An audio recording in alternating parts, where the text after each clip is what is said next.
આણંદ જિલ્લા પેટલાદના સ્વર્ગીય હજરત સૈયદ આબિદ અલી બાવા પેટલાદવાડાના શહેજાદા સૈયદ વારિસ અલી બાવાએ દુનિયાને કહ્યું અલવિદા।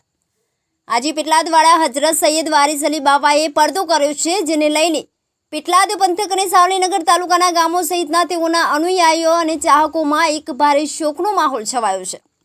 આજે તેમના પાર્થિવ દેહને તેઓના નિવાસસ્થાને દર્શનાર્થે મૂકવામાં આવ્યો હતો, જ્યાં મોટી સંખ્યામાં તેમના અનુયાયીઓ ચાહકો દર્શન કરવા માટે પહોંચ્યા હતા। ત્યારબાદ આજે પવિત્ર જુમ્માની નમાઝ બાદ તેઓનો જનાજો ઉઠાવવામાં આવ્યો હતો અને જનાજાની નમાઝ સહિત ઇસ્લામિક વિધિ સાથે પેટલાદ ખાતે સૈયદ કબ્રસ્તાન દરગાહને દફનવિધિ કરાઈ હતી અને તેઓની મંગ ફેરત માટે સામૂહિક દુઆઓ કરાઈ હતી। તેમના જે ચાહકો છે તેમના તે પોતાના આગવું સ્થાન ધરાવે છે। મુસ્લિમ લોકોમાં તો ખરા, પણ હિન્દુઓમાં પણ લોક ચાહના ધરાવે છે। તેને લઈને આ પ્રસંગે તેમના ચાહકો મોટી સંખ્યામાં ઉપસ્થિત રહ્યા હતા, જેમની દફનવિધિ આજે જુમ્માની નમાઝ કરાઈ હતી। રિપોર્ટર સૈયદ મુસ્તાક અલી, સાવલી।